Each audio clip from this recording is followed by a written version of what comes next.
Good afternoon. Revaluation account आज हम start करने वाले हैं। अगला टॉपिक चेंज इन पीएसआर हमारा चैप्टर चल रहा है, उसका लास्ट टॉपिक है रीवैल्यूएशन अकाउंट। रीवैल्यूएशन के दो सब पार्ट्स होते हैं, ठीक है। तो आज हम रीवैल्यूएशन अकाउंट करने वाले हैं। जहां पे आप लोगों ने नोट्स के लिए जो जगह बची हुई है, एक दो पेजेस वहां पे आ जाओ। जिसकी जगह नहीं बची तो क्वेश्चंस के बाद लिख लो। टॉपिक नंबर 3 स्टार्ट करने वाले हैं, लिखो जी। हाँ जी, दो पेज चाहिए मेरे को, आमने सामने वाले, ठीक है। हाँ, आमने सामने हो, मतलब मैं पेज बता रहा हूँ यार। मैंने नहीं पता यार, बस मैं आज नहीं दस सकता। ए पेज है, एक पेज ए चाहिए, मैंने एक पेज ए चाहिए, बस ये दो पेज। हाँ चल जाएंगे जिमें मर्जी। रीवैल्यूएशन,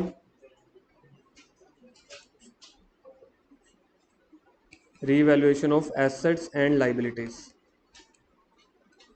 ये टॉपिक का नेम है, revaluation of assets and liabilities. इसके अंदर दो टॉपिक होते हैं, topic number A, topic number B. पीछे टॉपिक्स टू बी कवर्ड में मैंने लिखवाया हुआ है, मुझे बताओ मैंने क्या लिखवाया है, वही लिखवाऊंगा same. Revolution account, if revised value, revised का मतलब होता है न्यू वैल्यूज, रिवाइज्ड यानी कि new. If revised values to be shown in books, एक टॉपिक होता है ये सारे चैप्टर्स में काम आएगा, अगले आने वाले 4 चैप्टर्स में। सेकंड टॉपिक है if revised value note shown in books, if revised value shown in books, if revised value not shown in books। आज के आज दोनों टॉपिक खत्म हो जाएंगे, कोई ज़्यादा बड़े टॉपिक नहीं है। हाँ, चैप्टर के आज हमारे कॉन्सेप्ट खत्म हो जाएंगे, फिर मैं आपको कल दूंगा क्वेश्चंस, ठीक है। तो क्वेश्चंस 50-60 क्वेश्चन है, 2 दिन या 3 दिन के अंदर सारे खत्म कर देने हैं इस बार हमने। हाँ, नोट्स दूंगा। तो अगर रिवाइज्ड वैल्यू, ठीक है, revised value shown in the books, तो यहाँ पे नोट को आप अंडरलाइन कर लेना, दूसरी वाली साइड पे यहाँ पे शोन है, इन द नोट शोन है। रेलिवेंट फॉर ऑल चैप्टर्स, सारे चैप्टर्स में यही टॉपिक काम आएगा, याद रखना। रेलिवेंट फॉर ऑल चैप्टर्स, तो मेरे लिए 90% इंपॉर्टेंट यही है, ए पार्ट, ठीक है। Relevant for all chapters, relevant for this chapter only, relevant for this chapter only.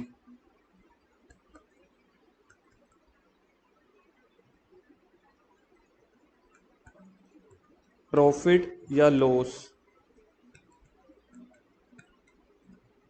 Distribute in old ratio in old partners, ये है मेन रूल जिसको मैंने बॉक्स में डाला। मतलब समझाता हूँ भी क्या होता है, पहले टॉपिक लिखवा रहा हूँ। ये भी मैंने मीनिंग इंट्रोडक्शन नहीं कुछ लिखवाया, सिर्फ टॉपिक्स की कैटेगरी लिखवा रहा हूँ, क्या आएगा। प्रॉफिट या लॉस डिस्ट्रीब्यूट कर देना है ओल्ड रेशियो ओल्ड पार्टनर में। Here sacrificing ratio will be used, यहाँ पे सैक्रिफाइसिंग रेशियो यूज होगी। सैक्रिफाइसिंग रेशियो का फॉर्मूला क्या होता है, old minus new, same like accumulated profits, same like accumulated profits distribute, same like profits not distribute।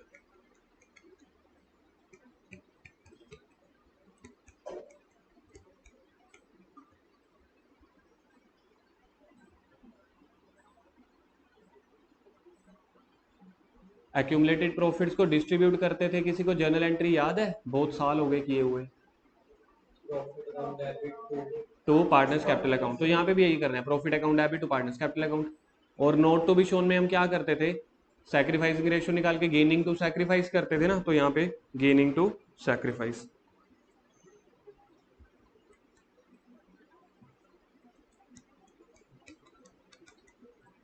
Profit account debit to partners capital account, और यहां पे जर्नल एंट्री बनेगी gaining partner to sacrificing partner.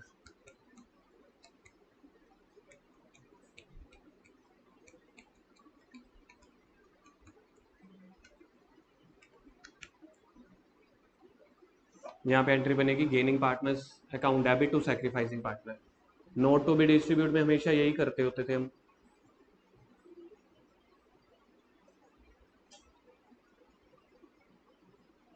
गर्व on कर दे यार AC का button ना, मेरे को लग रहा है तुम्हें गर्मी लग रही होगी। लग रहा है हो रहा है एडजस्ट हो रहा है।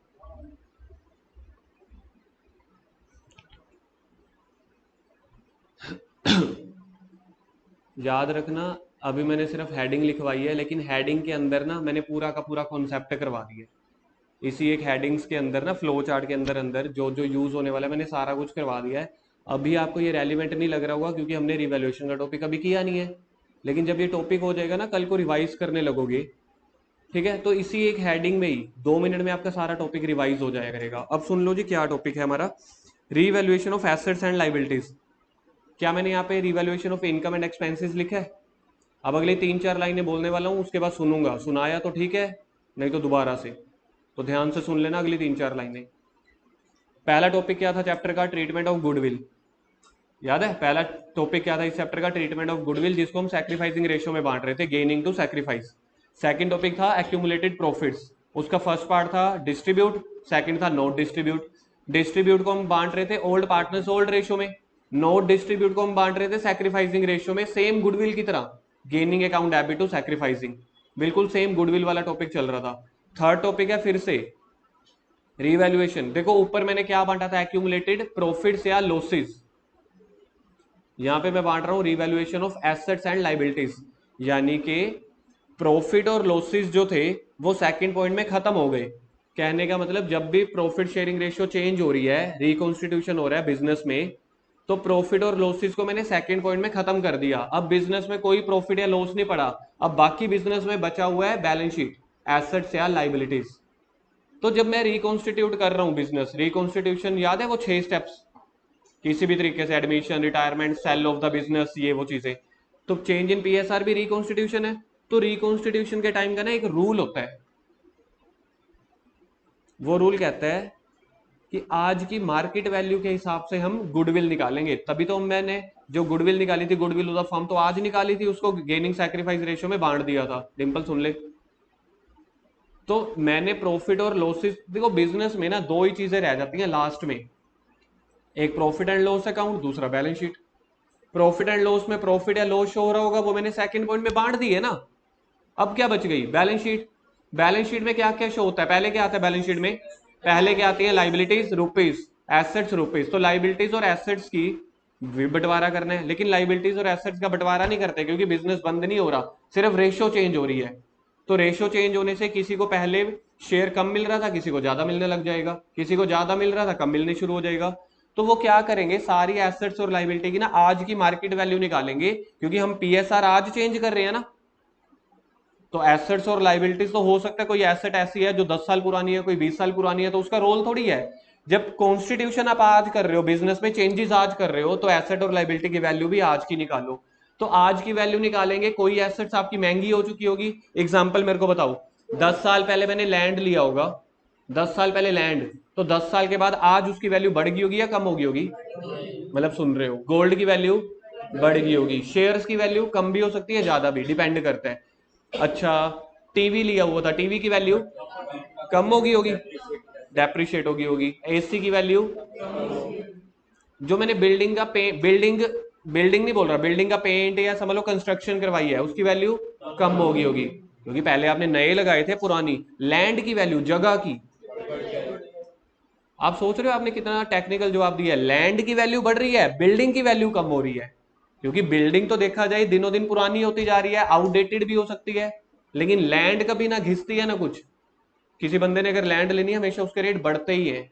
जर्नल केसेस में सर कभी कभी एक्सेप्शनल केसेस हो सकते हैं, जैसे पाकिस्तान के बॉर्डर के पास, हम वो बात नहीं कर रहे। आप पॉइंट समझ रहे हो। लैंड की वैल्यू जनरली बढ़ती है। बिल्डिंग या हाउस होल्ड या जो यूजेज वाली चीजें होती हैं, गाड़ी की वैल्यू बढ़ेगी या कम होगी। मैंने 50 लाख की मर्सिडीज ली, 10 साल के बाद या 5 साल के बाद वैल्यू 50 लाख वाली 20, 22, 23 रह जाएगी। एक्टिवा ली आप लोगों ने, आजकल की डेट में नई एक्टिवा कितने की आती है? 90,000 की, बिल्कुल ठीक है। 1 लाख के आसपास होगी एक्टिवा, है ना। लगभग 90,000 की एक्टिवा मिलती है। 3 साल के बाद अगर वो एक्टिवा बेचनी चाहो, 60, 50, 50, 40 इतनी बिकेगी ना, 30, 20 कुछ भी लगा लो। तो कहने का मतलब है, जब भी रिकॉन्स्टिट्यूशन हो रहा है, मतलब आप मार्केट में अपडेट हो रहे हो, तो जो भी आपकी एसेट और वैल्यू है, उनकी वैल्यू को दोबारा कैलकुलेट करना पड़ता है। उसको बोलते हैं रीवैल्यूएशन। रीवैल्यूएशन सिर्फ किस किस की होगी, देखना क्या हेडिंग है, रीवैल्यूएशन ऑफ इनकम और एक्सपेंसेस का रीवैल्यूएशन नहीं होता। सोच के देखो यार, मैं अब आपको एक बात बताता हूं। मैंने बिजनेस में 1 लाख रुपए का प्रॉफिट कमाया, 1 लाख रुपए मेरे हाथ में पड़ा है, समझ लो हाथ में ही पड़ा है। क्या ये मेरा प्रॉफिट भी कम ज्यादा होएगा? नहीं यार, प्रॉफिट तो जो कमा लिया उतना ही है, जो लॉस हो गया उतना ही है। तो प्रॉफिट और लॉस का बंटवारा करना होता है, जो आपने सेकंड पॉइंट में कर लिया, एक्यूमुलेटेड प्रॉफिट्स, जो हम पार्टनर्स में बांट देते थे। WCR account debit to A to B to C, general reserve account debit to A to B to C. Loss हो गया तो partners capital account debit. Losses के कोई 2-3 नाम बताना। एडवर्टीजमेंट, प्रीलिमिनरी, डेफर्ड रेवेन्यू या P&L अकाउंट का debit balance. Losses और प्रॉफिट को पार्टनर्स में बांट देना है, उनकी कैपिटल में बढ़ा देना है या कम कर देना है। किसको? प्रॉफिट या फिर आप बोलो इनकम या एक्सपेंसेस को। प्रॉफिट को इनकम बोलो, लॉसेस को एक्सपेंसेस बोलो। बात समझ में आ गई। वो मेरा सेकंड टॉपिक था, खत्म हो गया है। 3-4 बार इसलिए ये लाइन बोल रहा हूं, ठीक है। थोड़ी देर के बाद आप लोग मुझे ही बोलोगे, सर एक्सपेंसेस की तो रिवैल्यूएशन किया नहीं। सर वो जर्नल रिजर्व था, उसका भी तो करो ना। एक्सपेंसेस इनकम यानी प्रॉफिट या लॉसेस, जर्नल रिजर्व, P&L, वो सारे सेकंड पॉइंट में खत्म हो गए हैं। मतलब P&L अकाउंट को मैंने फाड़ दिया पुराने को, जो प्रॉफिट या लॉस था पार्टनर्स में बांट दिया, तो P&L पे दोबारा नहीं आना। अब सोच के देखो, अगर मैंने अब आपको तीसरा टॉपिक है, कल को मैं अगले क्वेश्चंस करवाऊंगा या पिछले टॉपिक पे आ जाऊंगा, चलो भाई दोबारा से करो, नहीं ना। तो P&L मैंने बांट दिया। एसेट और लाइबिलिटी को बांटना नहीं है, एसेट और लाइबिलिटी को रीवैल्यू करना है, उसकी आज की वैल्यू निकालनी है। क्यों? क्योंकि एसेट और लाइबिलिटी का सच में कोई वजूद होता है, एग्जिस्टेंस होती है। मेरे पास एसी है बिल्कुल है, पुराना है नया है ना। लेकिन प्रॉफिट को आप ये थोड़ी कह सकते हो उसका कोई वजूद है। यार प्रॉफिट है तो अपने है ना, बांट लो। लॉस है, बांट लो। तो प्रॉफिट लॉस को डिस्ट्रीब्यूट करना होता है, एसेट और लाइबिलिटी को रीवैल्यू करना होता है। बोलना ये वाली लाइन 3 बार। प्रॉफिट और लॉस को, एसेट और लाइबिलिटी को, प्रॉफिट को, एसेट्स को, लाइबिलिटीज को, इनकम्स को, प्रॉफिट्स को, लॉसेस को, लाइबिलिटीज को, इनकम और एक्सपेंडिचर को, एसेट और लाइबिलिटी को। एसेट और लाइबिलिटी को क्या बांटना है? इनकम और एक्सपेंडिचर को क्या रिवैल्यू करना है? दोनों की अपनी अपनी ट्रीटमेंट है, क्या मिक्स करनी है? नहीं करनी। चीज समझ में आ गई? अच्छा, बिजनेस में 4 ही तरह की चीजें होती हैं। 4 भी क्या, 2 तरह की चीजें। क्या क्या है? 2 तरह की चीजें, एक एसेट एक लाइबिलिटी। बैलेंस शीट में कौन सी चीज आती है? एक एसेट एक लाइबिलिटी। हाँ जी, हाँ दोनों आती है, एसेट और लाइबिलिटी। 3 केस हो सकते हैं। एसेट की वैल्यू या तो क्या हो सकती है, या तो क्या हो सकती है, खाली स्थान भरो, या बढ़ सकती है या कम हो सकती है, या इक्वल हो सकती है। इक्वल वाले ज्यादातर केस होते नहीं हमारे क्वेश्चन में, लेकिन हो तो सकती है ना, हो सकती है। हम हमेशा कौन से 2 केसेस लेके चलेंगे, या वैल्यू बढ़ रही है या कम हो रही है। अगर इक्वल है तो छेड़ना ही नहीं उसको। मेरे को बताओ, 5 लाख की बिल्डिंग 5 लाख की है, प्रॉफिट हुआ या लॉस हुआ? 5 लाख की वैल्यू 8 लाख हो गई, कितने का?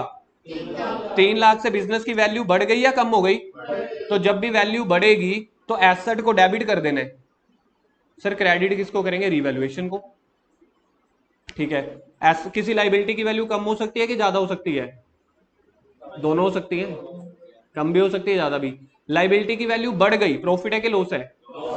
लाइबिलिटी की वैल्यू कम हो गई, कोई एग्जांपल बताना लाइबिलिटी की वैल्यू कम हो जाना। हाँ जी, क्रेडिटर पे कर दिए, लोन क्या? मेरे को लग रहा है इंदर सही बोलने वाला था, कुछ इंदर बोलना आगे। क्रेडिटर्स, क्रेडिटर्स नहीं पे कर दिए, मेरा प्रॉफिट थोड़ी है यार, मैंने आपको 10,000 रुपये देना, मैंने आपको 10,000 दे दिया, मेरे लिए का आएगा प्रॉफिट? एक मिनट, हाँ बोलो। बोलने दो। नहीं, गुरकीरत ने सही बोला है। लोन माफ हो गया मेरी लाइफ, वो प्रॉफिट है। हाँ, रिबेट मिल गई, मेरा प्रॉफिट है। लोन मैंने पे कर दिया, that is not my profit. यार मेरे को मनन ने फीस देनी है 1,000 रुपये, मनन ने मेरे को फीस दे दी, ठीक है, एडवांस में दे दी। अब उसने पूरा महीना फीस नहीं देनी ना, 1 महीने की एडवांस दे दी, क्या ये मनन का प्रॉफिट है? कोई प्रॉफिट नहीं है। अगर मैं मनन को फीस 300 रुपए लेस कर देता हूं, वो उसका प्रॉफिट है। तो क्रेडिटर्स अगर कम लेते हैं मुझसे, क्रेडिटर्स मेरे को डिस्काउंट दे देते हैं, वो मेरा प्रॉफिट है। पॉइंट समझ में आया? तो इसमें हमने यही 4 एंट्रियां करनी है। अगर मेरी बिल्डिंग की वैल्यू, एसेट की वैल्यू बढ़ गई, प्रॉफिट या लॉस? एसेट की वैल्यू कम हो गई, लाइबिलिटी की वैल्यू कम हो गई, लाइबिलिटी की वैल्यू बढ़ गई, रिकॉन्स्टिट्यूशन कर रहा हूं तो 4 ही चीजें होती है, चारों चीजों का 2 ही चीजें होती हैं, एसेट लाइबिलिटी, उनकी वैल्यू कम ज्यादा कम ज्यादा। एक और पॉइंट निकल के आ सकता है कि मैं जब रिकॉन्स्टिट्यूशन कर रहा था ना, तो मैंने देखा, मैं अपनी पूरी बिल्डिंग की छानबीन कर रहा था, देखा एक एक एक मोबाइल मिल गया मुझे, या कंप्यूटर मिल गया, कोई भी फलानी चीज मिल गई, मेरे को पता ही नहीं था, मेरी बुक्स में भी नहीं लिखा हुआ था। फॉर एग्जाम्पल, सर कोई अच्छी एग्जाम्पल दो। मैं आज नहाने लगा, ठीक है, मतलब मम्मी ना कपड़े धोने लगे, वो पॉकेट चेक करते हैं ना यार, मम्मी का एक वो होता है, पहले पॉकेट चेक करते हैं कुछ है तो नहीं, बीच में से 500 का नोट निकल आया, प्रॉफिट है कि लॉस? प्रॉफिट। अब ये मत कहना सर हमारा ही था, आप लोगों को याद नहीं था? बचपन की जैकेट, सर्दियों की जैकेट है, आप बाद में धुलवाने लगे, अभी तो आपने वैसे ही रख दी अलमीरा में, अगली सर्दियों में धुलवा के पहनने लगे, धुलवाते हुए देखा जी, ओए 500, कितनी खुशी होती है ना। कभी निकले ऐसे नोट? मेरे हर सर्दियों में निकलते हैं जैकेट्स में से। तो वो मेरा क्या है? प्रॉफिट। लेकिन मेरी बुक्स में नहीं शो हो रहा, बैलेंस शीट में एसेट साइड पे नहीं लिखा हुआ था। अगर लिखा होता तो मैं पहले ही निकाल लेता। सोच के देखो, अगर मुझे पता होता कि मेरी जेब में या जैकेट में पैसे रह गए, वो तो मैं पहले ही दिन निकाल लेता, मुझे नहीं पता था ना, तो इसको बोलते हैं अनरिकॉर्डेड एसेट्स। तो अनरिकॉर्डेड एसेट्स मेरे लिए प्रॉफिट की बात है या लॉस की? हंसती हुई स्माइली या रोती हुई स्माइली? ठीक है।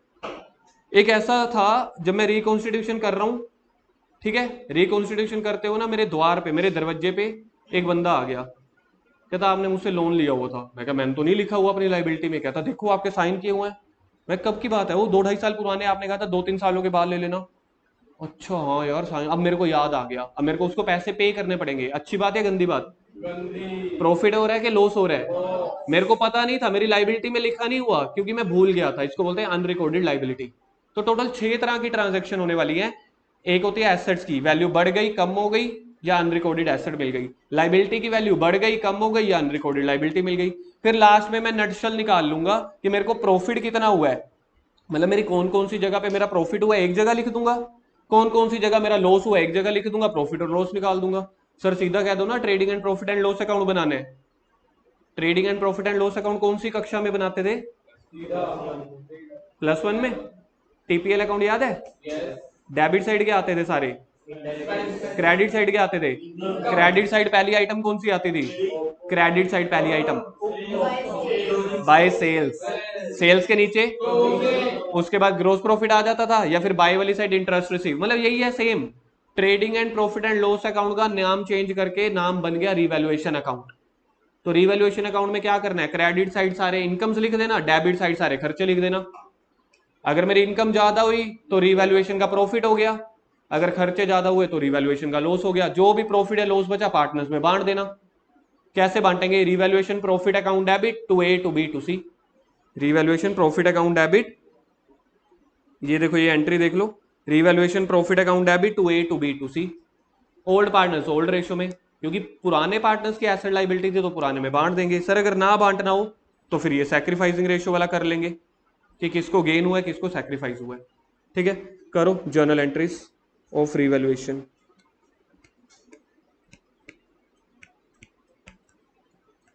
जर्नल एंट्रीज टोटल 8 एंट्रीज होंगी।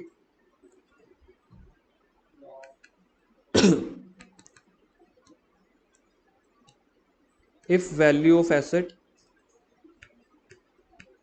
इंक्रीज्ड, बना लिया फॉर्मेट? पता नहीं बाद में क्यों याद आता है मेरे को। मीनिंग लिखवाना मैं भूल ही गया रिवॉल्यूशन का। नहीं, बाद में लिख लेंगे। लिखो लिखो। 8 एंट्रीज हैं, 8 जर्नल एंट्रीज। मीनिंग होएगा कुछ 4 या 5 लाइनों का, बस 2 या 3 पॉइंट है। कोई बात नहीं, बाद में लिख लेना जैसे आपका मन करे यार। इतने इंटेलिजेंट बच्चे हो, मेरे को एक एक बात बतानी पड़ती है? नहीं सर, आप चलो। If value of asset increased, बताओ जी, इट इज प्रॉफिट और लॉस? It is profit. तो जब भी प्रॉफिट होगा, जब भी प्रॉफिट होगा रीवैल्यूएशन अकाउंट को क्रेडिट कर देने। तो डेबिट किसको करेंगे? जो सी वैल्यू में इंक्रीज हुआ है। तो assets account debit, assets account debit to revaluation account. आपने रीवैल्यूएशन अकाउंट पे नजर रखनी है। अगर प्रॉफिट होगा तो रीवैल्यूएशन अकाउंट देख लेना कि डेबिट होना है क्रेडिट। दोनों फंडे बता रहा हूं। आपने हमेशा रूल ऑफ थंब क्या सोचना है रीवैल्यूएशन के बारे में। अब दोबारा से इस ट्रीटमेंट को पढ़ो, क्या सही लिखा है मैंने या काटा बजने वाला है? Value of asset increase profit है कि लॉस है? Value of asset increase profit है। तो जब भी प्रॉफिट होगा रीवैल्यूएशन अकाउंट हमेशा क्रेडिट होगा, क्योंकि रीवैल्यूएशन अकाउंट नॉमिनल नेचर से चलता है। Debit all expenses, credit all incomes. तो रीवैल्यूएशन अकाउंट के बारे में सोचना। प्रॉफिट है तो रीवैल्यूएशन को क्रेडिट किया मैंने, देखना। तो डेबिट किसको करोगे? जो वैल्यू में इंक्रीज हुआ। सर ये तो हो गया एक पैरामीटर। हम अपने पूरे सिलेबस में आज से आने वाले 4 महीने, 5 महीने, 1 साल यही रूल ऑफ थंब को लेके चलेंगे। अगर प्रॉफिट हो रहा है तो सोचना किसके बारे में? रीवैल्यूएशन के बारे में। प्रॉफिट हो रहा है तो रीवैल्यूएशन क्रेडिट हो जाएगा। Nominal rule, debit all expenses, credit all incomes. अब रूल नंबर 2 सुनो। टीचर आपको फंसा सकता है या वाइवा वाला टीचर आपको फंसा सकता है, ध्यान से सुनना। वाइवा वाला टीचर कहता है मेरे को रीवैल्यूएशन के एंगल से मत बताओ बेटा, मेरे को ये बताओ एसेट क्यों डेबिट हुई है। तब आपका आंसर पता है क्या निकलेगा? सर रीवैल्यूएशन क्रेडिट हुई है ना, इसलिए एसेट डेबिट हो गई। तो डेबिट तो एसेट को ही करेंगे ना। लेकिन वो ये पूछ रहा है कि रीवैल्यूएशन के एंगल से नहीं समझाओ मुझे, एसेट को डेबिट क्यों किया है उस एंगल से समझाओ। उसकी वैल्यू बढ़ गई तो फिर डेबिट क्यों किया, क्रेडिट क्यों नहीं किया? वैल्यू बढ़, नहीं डिंपल कह रहा है वैल्यू बढ़ गई, तो मैं वाइवा वाला टीचर हूं तो मैं कह रहा हूं फिर उसको डेबिट क्यों की है? हैं? क्या मैंने एसेट को बेचा ही नहीं, मैंने तो मार्केट वैल्यू निकाली है। ये किसने पहला किसने तीर मारा ये वाला, सच बताना। इंदर बहुत बढ़िया यार, गुड वन। एसेट्स के लिए हाँ सारे बजाया करो, एक दूसरे को अप्रिशिएट किया करो, अच्छा लगेगा। एसेट्स के लिए ना हमेशा, एसेट्स के लिए हमेशा रियल रूल होता है। गुरु सुन ले, वरना जो सुनने की लाइन है ना, जो वाइवा वाला टीचर पूछेगा, ये मेरे क्वेश्चन नहीं है, याद रखना। ये जो बच्चे वाइवा दे के आते हैं ना +2 का एक्सटर्नल, वो मेरे को बताते हैं सर ने ये पूछा था। हर बात पे नहीं मैं कहता ना कि वाइवा वाले टीचर ने क्या पूछा, मैं आपको हमेशा कहता हूँ कि इसका आंसर जो है वो क्या होना चाहिए। ये वाइवा वाला एक्सटर्नल का फाइनल का क्वेश्चन है, बच्चों से ये पूछ लिया गया था कि एसेट क्यों डेबिट हुई है, क्या आंसर होना चाहिए? सर एसेट जो है ना वो रियल रूल के अंडर आती है, एंड रियल रूल का फॉर्मूला होता है debit what comes in, credit what goes out. Debit what comes in, जो चीज आ रही है, एसेट की वैल्यू बढ़ना मतलब आना ही तो हो गया, बिजनेस में तो वैल्यू बढ़ रही है ना, आ रही है, सिर्फ उस रूल की वजह से एसेट डेबिट हो रही है। डेबिट व्हाट कम्स इन, चीज समझ में आ गई? एसेट्स की वैल्यू के हिसाब से, अगर रियल रूल के हिसाब से सोचना है तो एसेट को ध्यान में रखना। अगर रियल रूल के हिसाब से सोचना है तो एसेट को ध्यान में रखना। क्या लिखा हुआ है पॉइंट हेडिंग पढ़ो, value of asset increased, value बढ़ गई मतलब बिजनेस में आ गई। आ गई है तो डेबिट व्हाट कम्स इन, जो चीज आ रही है उसको डेबिट कर दो। By which rule? Real rule. अगर आपने रीवैल्यूएशन के हिसाब से सोचना है तो नॉमिनल रूल लगेगा। नॉमिनल रूल कहता है debit all expenses, credit all incomes. तो यहां पे मेरे को इनकम हुई है, मेरे को प्रॉफिट हुआ है, और प्रॉफिट के लिए नॉमिनल रूल कहता है रीवैल्यूएशन के बारे में सोचो, एसेट के बारे में नहीं। क्योंकि ये रीवैल्यूएशन अकाउंट क्या है? प्रॉफिट एंड लॉस अकाउंट है। ऊपर जो हमने लिखा है ना रीवैल्यूएशन, रीवैल्यूएशन अकाउंट का मतलब होता है P&L अकाउंट। तो मेरे को तो प्रॉफिट हुआ है, प्रॉफिट क्रेडिट होते हैं। ये मैंने आपको लॉजिक समझा दिया, लेकिन हम अपना पैरामीटर हमेशा रियल वो नॉमिनल रूल रखेंगे हमेशा, क्योंकि देखो कल को अब अगली एंट्री में लाइबिलिटी भी आएगी, लाइबिलिटी के लिए रियल रूल थोड़ी होता है, फिर मैं आपको तीसरा रूल याद कराऊंगा। इसलिए हमने रियल रूल नहीं याद रखना, नॉमिनल रूल याद रखना है। वैल्यू ऑफ एसेट इंक्रीज हो गई, सेकंड एंट्री क्या बनेगी, if value of asset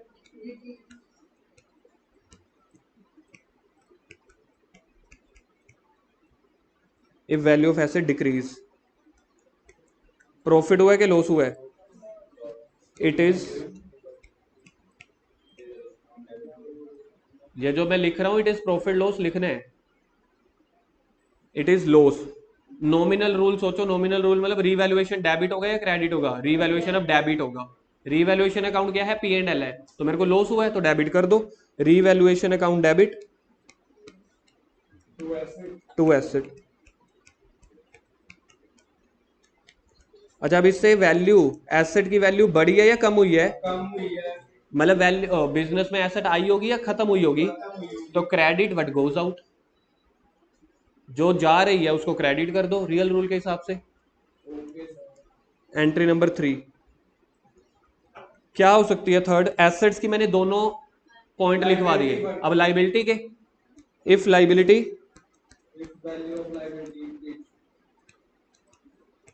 if liability increases, पक्की बात है, इफ लाइबिलिटी इंक्रीज तो ये लॉस है,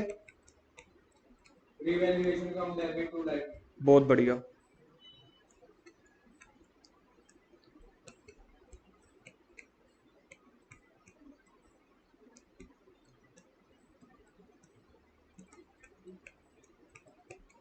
revaluation account debit to liability. Questions में लाइबिलिटी के नेम दिए होंगे, bank loan, creditors, outstanding expenses, जो भी है। बहुत अच्छे अच्छे क्वेश्चन बनाए हैं मैंने इस चैप्टर के ना आपके लिए, बहुत बढ़िया बढ़िया। चौथा पॉइंट क्या हो सकता है, क्या बात है सर, आप ऐसे ना दो दो छुट्टियां कर दिया करो, उसके बाद दिमाग बढ़िया चलता है। इफ लाइबिलिटी डिक्रीजेज, हाँ डिम्पल, प्रॉफिट है कि लॉस है, लाइबिलिटी डिक्रीज हुई है, प्रॉफिट है तो रीवैल्यूएशन क्रेडिट हो जाएगा।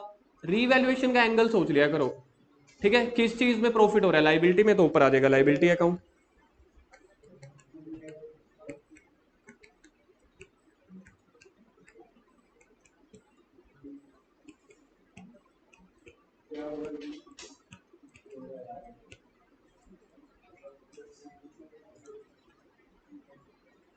हो गई 4 एंट्रीज, और कौन सी हो सकती है पांचवी छवी,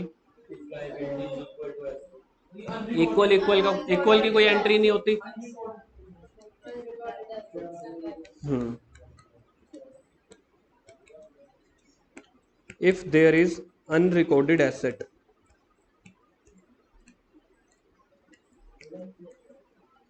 इसका मतलब क्या है, किसने पूछा है, कोई फोन मिल गया, जेब में से पैसे निकल गए, ठीक है, ये वो चीज है। मतलब सर कोई अच्छी एग्जांपल दो, ये तो आपने समझाने के लिए दे दिया। मैंने किसी कंपनी के शेयर्स खरीदे हुए थे या कंपनी की एफडी कराई, मतलब कहीं एफडी कराई हुई थी, मैं उसको एसेट साइड लिखना भूल गया, या मैं एक बार क्या हुआ फर्नीचर ले आया था उसको एसेट साइड लिखना भूल गया, लेकिन जब रिकॉन्स्टिट्यूशन करते हुए सारी वेरिफिकेशन करने लगे तब मेरे को पता चला, ठीक है, बिजनेस में कोई एसेट्स ही अब रिकॉर्ड कर लूंगा तो मेरे लिए प्रॉफिट है। अनरिकॉर्डेड एसेट्स प्रॉफिट है तो रिवैल्यूएशन अकाउंट क्या होगा, क्रेडिट। तो unrecorded asset account debit,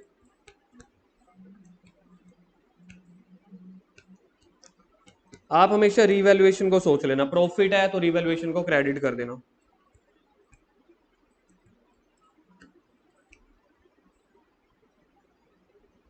sixth entry बोलो क्या बनेगी, इफ अनरिकॉर्डेड लाइबिलिटी,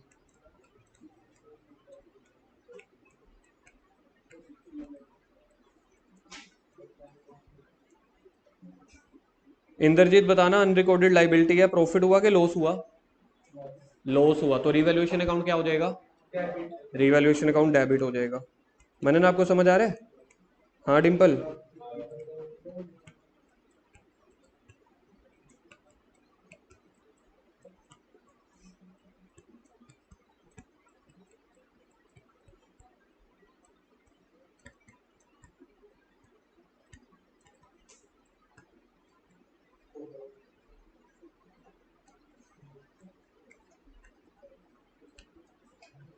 अब सारी रिवैल्यूएशन करने के बाद किसी किसी वैल्यू में मतलब प्रॉफिट आ रहा है, किसी किसी वैल्यू में लॉस आ रहा है, तो लास्ट में इधर देखो, जब मैंने सारा प्रॉफिट का टोटल किया, प्रॉफिट का टोटल आ रहा था 5,000, मतलब सारी एसेट्स को लाइबिलिटी को जब रीवैल्यू किया तो टोटल में समझ लो 5-6 आइटम्स थी, प्रॉफिट आया इतना और लॉस आया 3500।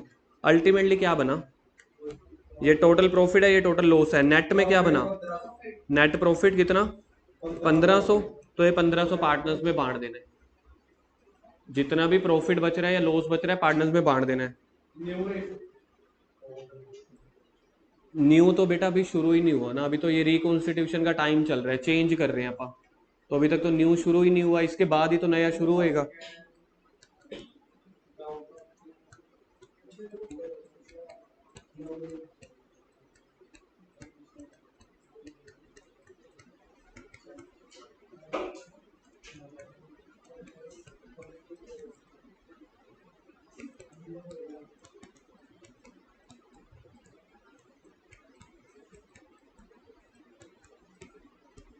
तो जो भी रिवैल्यूएशन का प्रॉफिट बच गया उसको पार्टनर्स में बांट दो। प्रॉफिट बांटने की जर्नल एंट्री क्या होगी, रीवैल्यूएशन प्रॉफिट अकाउंट डेबिट। अब बच्चों का एक डाउट आने वाला है देखना, अगर डाउट नहीं आया तो समझ लेना अब फोकस हिल चुका है। रीवैल्यूएशन को डेबिट कर रहा हूं मैं, याद रखना।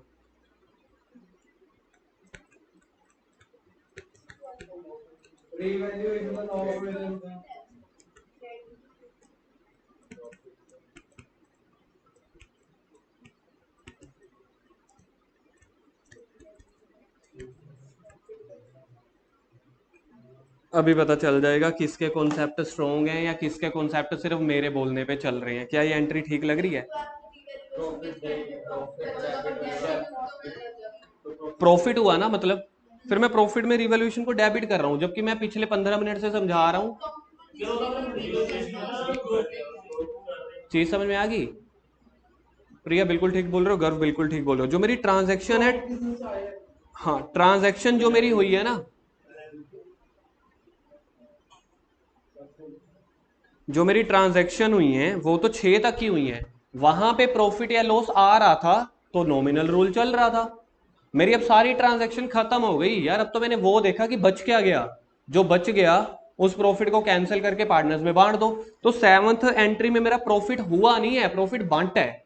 जबकि पहली 6 ट्रांजैक्शन में तो मैं कैलकुलेट कर रहा था प्रॉफिट हुआ है कि लॉस हुआ है, प्रॉफिट हुआ है कि लॉस हुआ है, तब तो नॉमिनल रूल लग रहा है। अब जो प्रॉफिट लास्ट में बच गया ये तो मैं बांट रहा हूं, ये मेरी ट्रांजैक्शन थोड़ी है कि प्रॉफिट हुआ है, प्रॉफिट ट्रांसफर कर रहा हूं।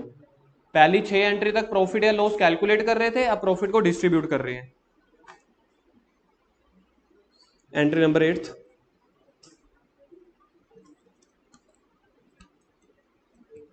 अगर लास्ट में पता लगा रिवैल्यूएशन का लॉस हुआ है,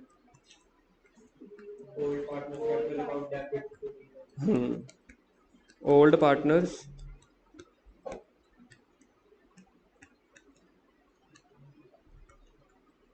capital account debit to revaluation account.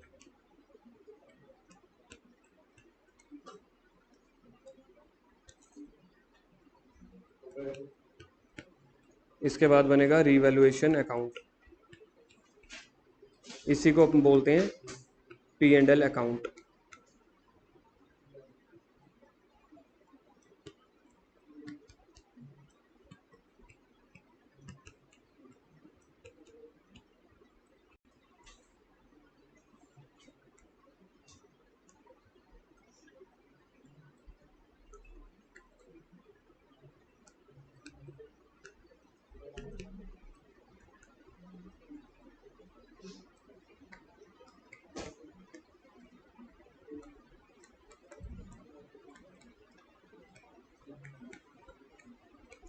Paper में इनकम एक्सपेंसेस लिखना अलाउड नहीं होता, पेपर में पर्टिकुलर लिखना अलाउड होता है। फिर सर आप क्यों लिखवा रहे हो इनकम और एक्सपेंसेस? हमारे कॉन्सेप्ट चल रहे हैं, मैं आपको सिखा रहा हूँ। पेपर में या टेस्ट में इसकी जगह इनकम एक्सपेंसेस आप याद रखना, आएगा क्या, पर्टिकुलर पर्टिकुलर। फर्स्ट एंट्री देखो जी, पहले अच्छा मेरे को बताओ +1 में क्या सीखा था, पहले जर्नल बनता है कि पहले लेजर? अकाउंटिंग साइकिल का फर्स्ट स्टेप किसको याद है? क्या transaction? Identification, identification of business transaction. Second journal ledger trial balance, उसके बाद फाइनेंशियल स्टेटमेंट के दो पार्ट होते थे, ट्रेडिंग एंड P&L अकाउंट और balance sheet. Six last step communication. तो ये जर्नल हमने कर ली, तो जर्नल के बाद लेजर बनेगा। ठीक है, हाँ हाँ। पहली जर्नल एंट्री देखना क्या है, फर्स्ट जर्नल एंट्री क्या लिखवाई है, एसेट। एक ही बनेगा यार। फर्स्ट एंट्री देखो जी, बताओ मुझे क्या जर्नल एंट्री की है फर्स्ट,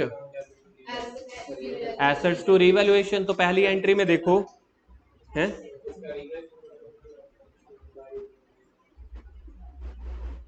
क्या चक्कर है गुरकिरत, कुर्सी ले इधर आ।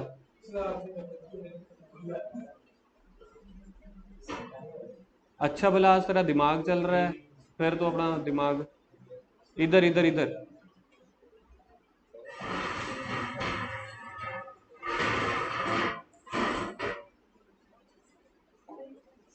एंट्री देखना, फर्स्ट एंट्री क्या की हुई है, रीवैल्यूएशन को डेबिट किया या क्रेडिट किया है, क्रेडिट किया ना, क्योंकि प्रॉफिट हुआ था, तो रीवैल्यूएशन अकाउंट में क्रेडिट कर दो। अगर जर्नल एंट्री का क्रेडिट है तो लेजर का भी क्रेडिट होगा। मेरे पास कौन सा अकाउंट बन रहा है, रीवैल्यूएशन अकाउंट, तो रीवैल्यूएशन क्रेडिट हुआ था तो क्रेडिट साइड भर दो। ये लो पहले अमाउंट भर दो, नाम कौन सा आएगा, अपोजिट वाला, by asset increased, by assets increased. और एक सिंपल बताऊं, जो जो प्रॉफिट है क्रेडिट साइड, जो जो लॉस है लिख के दिखाऊं क्या, यहां पे बाय एसेट इंक्रीज, आगे पता क्या आएगा, by liability decrease, by unrecorded, unrecorded asset. बहुत बढ़िया जी। टू वाली साइड पे लॉसेस आएंगे, जैसे कि to assets decrease, to liability increase. ठीक है, बिल्कुल, टू लाइबिलिटी इंक्रीज।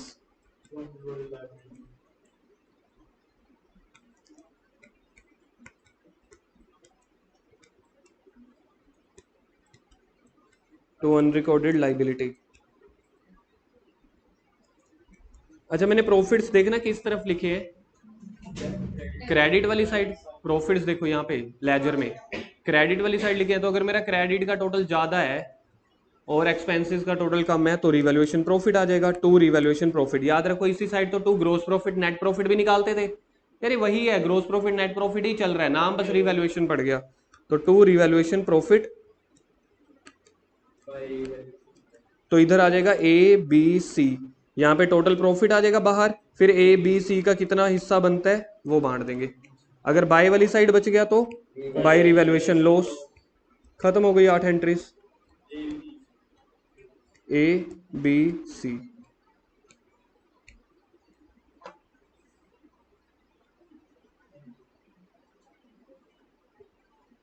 अगर ये चाहो आप अपने आप भी बना सकते हो, 3 एंट्रीज प्रॉफिट की हैं, 3 एंट्रीज लॉस की हैं। 3 एंट्री प्रॉफिट वाली क्या क्या हो सकती हैं, एसेट बढ़ गई, लाइबिलिटी कम हो गई, अनरिकॉर्डेड एसेट मिल गई। लॉस वाले में क्या आ सकता है, एसेट की वैल्यू लाइबिलिटी की वैल्यू और to unrecorded liability.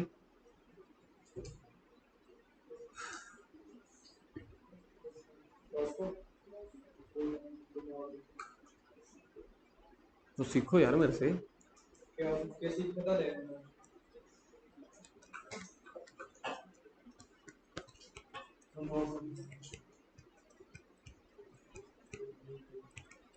Revaluation is done for, हाँ ये मीनिंग ही लिखवा रहा हूँ भाई, जो कह रहे हैं चुप कर, तू बोलता रहा कर। नहीं नोट है, तू नोट नंबर 1 लिखो बस। Revaluation is done for assets and liability, note for, note for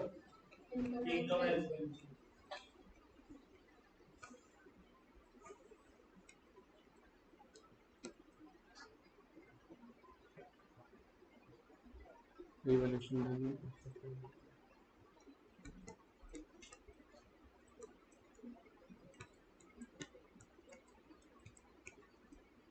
revaluation account as per which rule,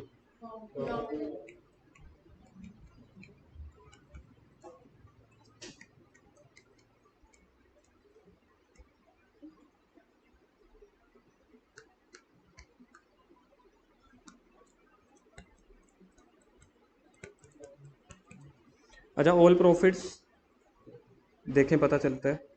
all profit is equal to, कुछ भरवाना इसमें, क्या भरना चाहिए, खाली स्थान भरो। All profit is equal to, debit side, सारा कुछ कर चुके हो, सारा कुछ, सिर्फ एक कॉन्फिडेंस नहीं है कि अपने आप बना पाओ। सीखने के लिए तो बहुत हो, इन्वेंशन करने के लिए कम है। मेरे को तो रिवैल्यूएशन सोचना, मैं एसेट क्यों सोचूं, मैंने बताया था रूल ऑफ थंब रिवैल्यूएशन के हिसाब से सोचना है।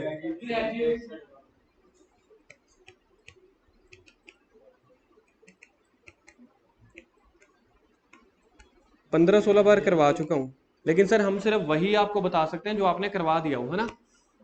अपने आप भी यार इन्वेंशन किया करो, कुछ चीजें अपने आप बताया करो। ऑल प्रॉफिट्स अभी अभी रिवैल्यूएशन में क्रेडिट नहीं किए, जर्नल एंट्री में भी, लेजर में भी।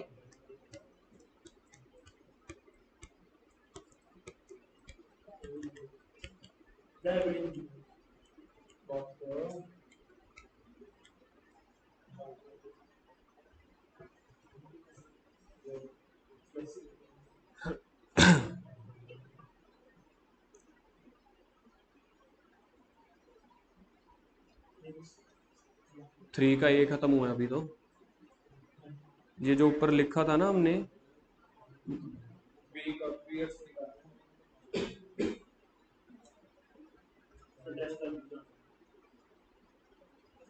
ये टेस्ट है, मैं थोड़ी ना उसका वो बैंकिंग लूंगा। के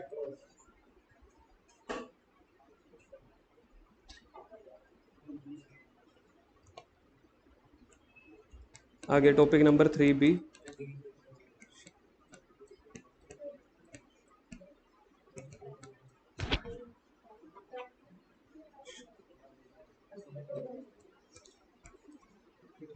लिखो जी टॉपिक 3 का B, revaluation account if revised values, करो नहीं तो लिखना मीनिंग, मीनिंग बनाएंगे ये मीनिंग ही लिखवाया जरा लिखाया, पर उससे पहला जगह छुट्टी कहते हैं मीनिंग है छोड़ी सी जगह, और वो भी लिखवाऊंगा, भेज दूंगा। From a new topic zero or 3B हम्म, इनके एक इतने मिनट, रहता एक मिनट बस। पर 29 से होता अगर रिवैल्यूएशन अकाउंट हम बना रहे हैं, देखो इधर हमने सेवंथ और एट्थ एंट्री, देखो क्या की थी हमने, सेवंथ और एट्थ एंट्री में रिवैल्यूएशन का प्रॉफिट पार्टनर्स में डिस्ट्रीब्यूट कर दिया था, याद है, ये देखो डिस्ट्रीब्यूट टू पार्टनर्स, जो भी रिवैल्यूएशन का प्रॉफिट या लॉस आया है। तो यहां तक तो सब चलेगा, प्रॉफिट या लॉस तो हम रिवैल्यूएशन का निकालेंगे, जर्नल एंट्री करके रिवैल्यूएशन निकाल के। लेकिन अगर पार्टनर्स में नहीं बांटना, not to be shown in the books, then note distribute the profit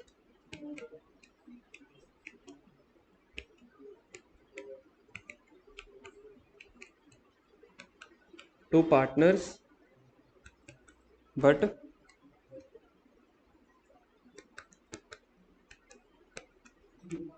distribute that profit in sacrificing ratio,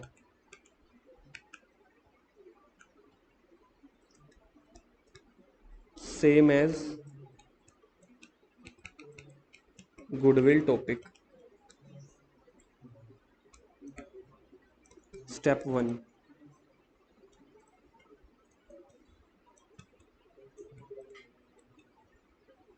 step 1, prepare revaluation account, same,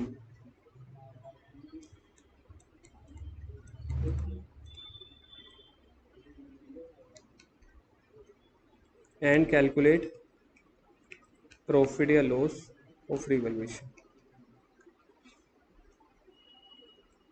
step 1 समझ में आया, देख रहा है किसी को, सेम वही रिवैल्यूएशन बनाना है, रिवैल्यूएशन अकाउंट बना के प्रॉफिट या लॉस कैलकुलेट कर लेना। स्टेप 2,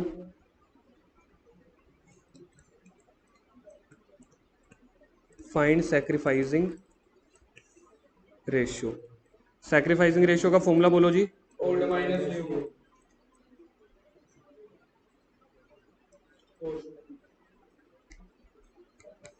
दो मिनट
थर्ड में प्रॉफिट बांटना नहीं है, एडजस्ट करना है। एडजस्ट करने का मतलब जो गुडविल में करते थे, gaining account debit to sacrificing, जितना प्रॉफिट है उसके शेयर से मल्टीप्लाई कर देना। बस अब आपके टॉपिक्स खत्म हो चुके हैं, क्वेश्चन करेंगे।